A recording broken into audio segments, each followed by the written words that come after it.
Look, Grandpa, we don't have time for your conspiracy theories. Detective Jake Morrison leaned back in his plastic chair, arms crossed, a smirk playing at the corners of his mouth. Across the scarred metal table of interview room 3 sat an unremarkable elderly man in a wrinkled brown cardigan and khaki pants. His name was Henry Clarke. According to the intake form, and he'd walked into the 14th precinct that morning claiming to have information about the Richardson kidnapping case that had dominated the headlines for 3 days. Detective Morrison, 29 years old and convinced that his criminal justice degree and 2 years on the force made him an expert in human behavior, saw nothing but a lonely old man seeking attention. The kind who called in false tips about high-profile cases, desperate for someone to listen to their rambling stories. Mr. Clarke, Morrison continued, his voice dripping with condescension, Mrs. Richardson was taken from her home 3 nights ago by professionals. This isn't some episode of CSI. We're dealing with sophisticated criminals here, not something you'd understand from watching TV. Henry Clarke sat perfectly still, his hands folded calmly in his lap. His pale gray eyes remained fixed on the detective, showing no irritation at the dismissal, no wounded pride. Just a patient silence that somehow made Morrison more uncomfortable than any protest would have. The old man was thin, maybe 75, with liver spots on his hands and thick glasses that had gone out of style decades ago. He'd arrived at the precinct carrying a worn leather briefcase that looked like it had survived World War II. To Morrison, he looked like a retired accountant or maybe a substitute teacher. Harmless, irrelevant. I understand you're busy, Henry said finally, his voice soft but clear. But the men who took Mrs. Richardson are using a pattern I've seen before. Morrison snorted. A pattern, right. He glanced at his watch theatrically. Look, Mr. Clarke, I appreciate your civic spirit, but we've got actual leads to follow up on. Professional leads from people who know what they're talking about. Through the two-way mirror, Detective Sarah Chen watched the interrogation with growing unease. She'd been on the force for 8 years, long enough to recognize when someone was being dismissed too quickly. There was something about the old man's posture, his careful word choice, that didn't fit Morrison's assessment. Jake, she said into her radio, maybe we should hear what he has to say. Morrison touched his earpiece irritably. Chen, the guy's a time waster. Look at him. Probably hasn't left his neighborhood in 20 years. But Henry Clarke had heard the exchange clearly. He looked directly at the mirror and spoke to Detective Chen through the glass. The extraction point will be Pier 47, he said calmly. They'll use a modified shipping container, probably refrigerated, to move her to secondary location. They're professionals, former military, Eastern European accent on the leader. They've done this before.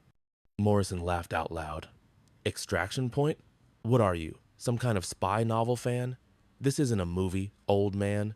Henry reached for his briefcase. Morrison tensed automatically, his hand moving toward his weapon, but Henry's movements were slow and deliberate. He withdrew a yellowed newspaper clipping, carefully preserved in a plastic sleeve. 1,987, Henry said, placing it on the table. Ambassador's daughter taken in Beirut. Same methodology, same extraction pattern. Morrison glanced at the headline. American diplomat's daughter rescued in daring raid. The photo showed soldiers in desert fatigues standing over several bound men in a dim warehouse. In the background, barely visible, stood a young man in civilian clothes, his face partially obscured by shadows. So? Morrison shrugged. You keep old newspapers. Lots of people do. The operation took 6 months to plan, Henry continued, as if Morrison hadn't spoken. We tracked them through 3 countries. The break came when we identified their staging pattern. Always near shipping infrastructure. Always with a modified container for transport. Morrison's smirk faltered slightly. We? Henry didn't answer directly. Instead, he pulled out another item from his briefcase. A manila folder marked with stamps and classifications so old they were barely legible. He opened it carefully, revealing surveillance photographs, tactical diagrams, and what looked like mission debriefings typed on actual typewriters. The Richardson kidnapping isn't random, Henry said, his voice taking on a different quality, more precise, more authoritative. It's part of a human trafficking operation that's been dormant for 15 years. They're reactivating old networks. Detective Chen was now standing at the mirror, her unease growing into genuine concern. She'd seen enough interrogations to know when someone was lying, and everything about Henry Clarke suggested he was telling the truth. But Morrison was too invested in his dismissal to see it. "Look, Gramps," Morrison said, leaning forward aggressively, "I don't know where you got this stuff, but playing dress up with old newspapers doesn't make you qualified to advise a real police investigation. Why don't you go home and watch Matlock reruns?" That's when Henry Clarke did something that changed the entire dynamic of the room.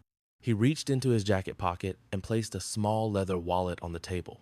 When he opened it, Morrison's smirk died completely.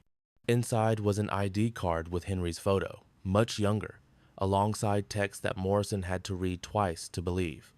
Central Intelligence Agency, Senior Operations Officer, Security Clearance, T.S. Psy.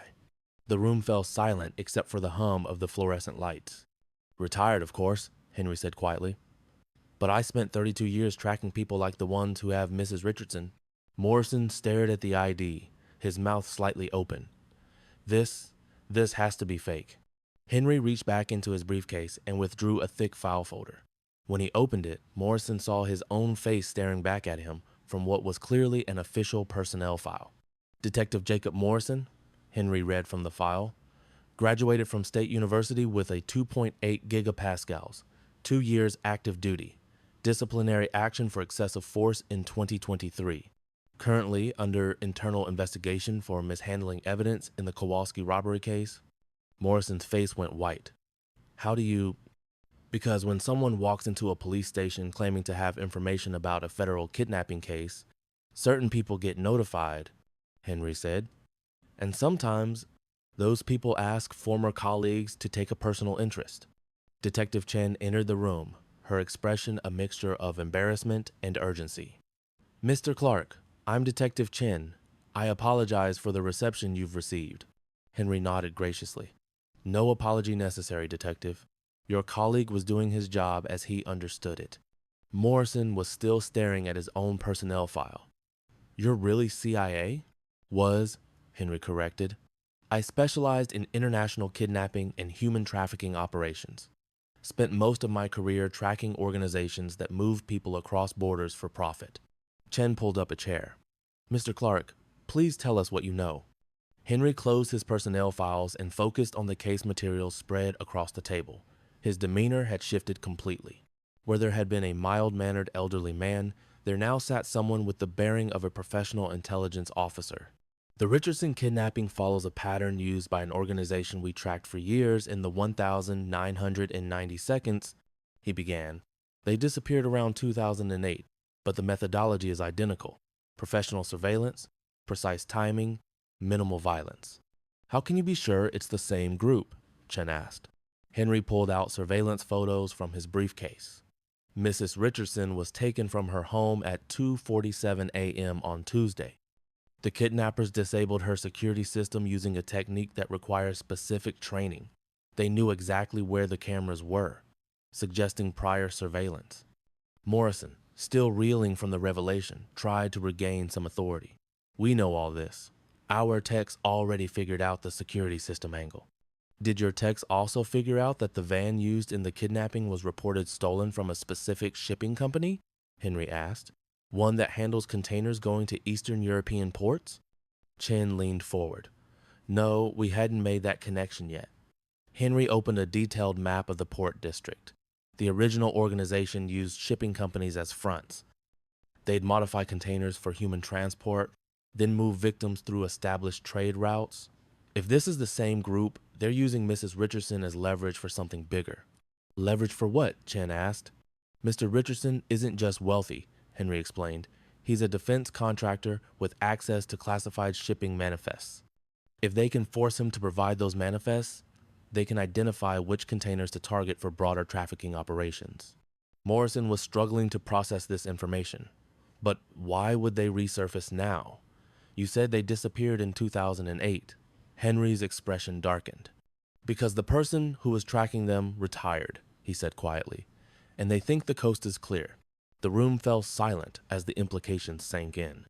Mr. Clarke, Chen said carefully, are you saying you were personally hunting these people? For 12 years, Henry confirmed. They killed a CIA operative in Prague in 1995. Someone I trained, someone I cared about. I made it my mission to shut them down. And did you? We thought so. The leader, a man named Viktor Kozlov, was supposedly killed in a warehouse fire in Istanbul in 2008. But if this is his operation, then either he survived or someone learned his methods very, very well. Chen glanced at Morrison, who was still pale and quiet. What do you recommend we do? Henry studied the case file for a long moment. The mistake your department is making is treating this as a local kidnapping. It's not. This is international organized crime using your city as a hub. You need federal assistance and you need it now. We can call the FBI, Chen said. I can do better than that, Henry replied. He pulled out an encrypted cell phone, definitely not standard equipment for a retiree. I can call people who've been waiting 15 years for these ghosts to surface again. Morrison finally found his voice. Who exactly are you calling? Henry was already dialing.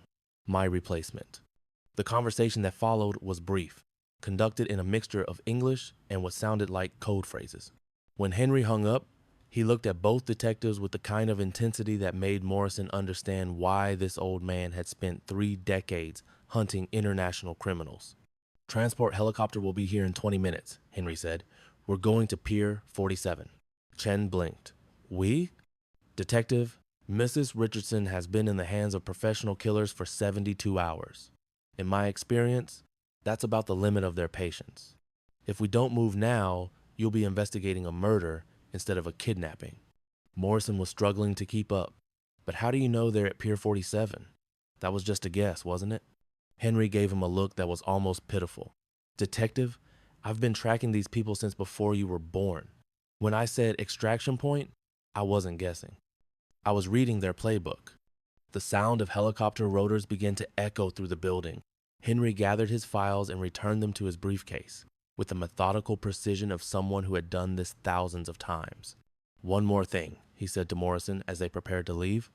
In the future, when someone walks into your precinct with detailed knowledge of a federal case, perhaps consider that they might know more than you think they do. As they headed toward the roof, Chen walked alongside Henry. Mr. Clarke, can I ask you something? Of course. Why did you come to us first? Why not go directly to the feds? Henry paused at the stairwell door. Because local police see things federal agents miss. You know your city, your people, your rhythms. And sometimes, he glanced back at Morrison, you get to teach young officers that experience matters more than attitude. The helicopter that landed on the precinct roof was matte black, military grade with no visible markings. 3 figures in tactical gear emerged, moving with the kind of precision that made it clear they weren't regular law enforcement. The team leader approached Henry with obvious respect. Good to see you again, Phoenix. Morrison turned to Chen. Phoenix? Operational call sign, Henry explained. From another life. As they boarded the helicopter, Henry handed Morrison a folder. Your case files on the Richardson kidnapping. You'll want to add this to evidence. Morrison opened the folder to find detailed surveillance photos of the shipping container facility at Pier 47 taken that morning. Photos that showed armed men guarding a modified container. How did you... Morrison began. Some habits never retire, Henry said simply. The operation at Pier 47 lasted 17 minutes. By the time local law enforcement arrived as backup, Mrs. Richardson was safe, 3 international fugitives were in custody, and a human trafficking network that had operated across 4 continents for 15 years was finally broken. In the aftermath, as paramedics checked Mrs. Richardson and federal agents processed the crime scene, Morrison found Henry sitting quietly on a dock piling, looking out at the harbor. Mr. Clarke, Morrison began, then stopped.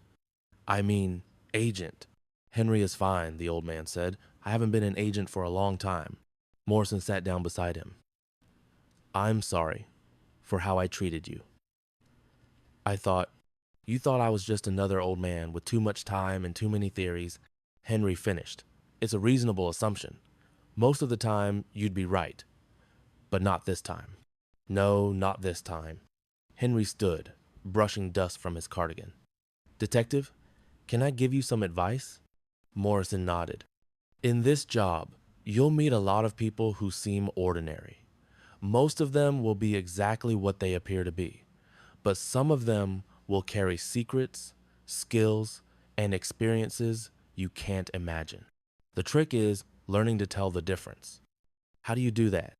Henry smiled for the first time that day. "You listen, really listen. Not to what they're claiming to be, but to what they know. Knowledge has a weight to it. Experience has a particular gravity. You can feel it if you pay attention." As Henry walked away toward a waiting sedan, also unmarked, Morrison noticed Detective Chen join Morrison on the dock. "That was humbling," she said. "That's one word for it," Morrison replied. "Chen, how many other people do you think are walking around this city with backgrounds like that?" Chen watched the sedan disappear into traffic. "Probably more than we'd ever guess. Veterans, former federal agents, retired specialists of all kinds. They don't wear uniforms anymore, don't carry badges, but the skills are still there." Morrison thought about this as he watched the crime scene techs work. "Makes you wonder what other opportunities I've missed. How many people I've dismissed who might have helped." "Well," Chen said, clapping him on the shoulder, "now you know better." 3 weeks later, Morrison received a package at the precinct with no return address. Inside was a leather-bound notebook and a brief note. "Detective Morrison, these are case notes from investigations you might find interesting. Study the patterns. Trust your instincts, but verify everything. And remember, the most dangerous people often look the most harmless. H." The notebook contained detailed analyses of dozens of cases, kidnappings, trafficking operations, international crime networks. Each case study was annotated in Henry's careful handwriting, breaking down the investigative methods that had led to successful resolutions. On the final page, Henry had written, "The best investigators are those who understand that every person has a story. Your job is to figure out which stories matter and which people are telling the truth. It's harder than it sounds, but it gets easier with practice." Morrison kept the notebook on his desk. Over the following months, he found himself approaching cases differently, listening more carefully, making fewer assumptions about the people he interviewed. 6 months after the Richardson case, he was investigating a series of art thefts when an elderly woman came forward claiming to have information. This time, instead of dismissing her immediately, Morrison listened as she described patterns in the thefts that suggested an inside knowledge of museum security systems. It turned out she was a retired FBI art crime specialist who had been tracking the same theft ring for 20 years. "How did you know to take me seriously?" she asked after they'd made arrests. Morrison thought of Henry Clarke and the lesson learned in Interview Room 3. "Someone taught me that the most important skill in this job isn't interrogation or investigation," he said. "It's recognizing when the person sitting across from you knows more than they look like they should." Some lessons, Morrison had learned, were worth the humiliation of being completely wrong. And some teachers arrived in the most unexpected forms, carrying decades of experience in worn leather briefcases and cardigans that had seen better days. The case file on the Richardson kidnapping was eventually classified and transferred to federal custody. But the real lesson about assumptions, respect, and the hidden depths that ordinary-looking people might carry remained in Interview Room 3, waiting for the next young detective who thought experience came from textbooks and credentials rather than from years of quiet service in places most people would never imagine. Henry Clarke returned to his retirement, his small apartment, and his routine of reading newspapers and tending a small garden behind his building. But sometimes, when cases required particular expertise, his encrypted phone would ring, and he would once again become Phoenix, the hunter of shadows who had never really stopped watching for ghosts. Because some kinds of service, Morrison had learned, never truly end. They just change form, waiting patiently for the moment when experience becomes essential and the forgotten become indispensable once again.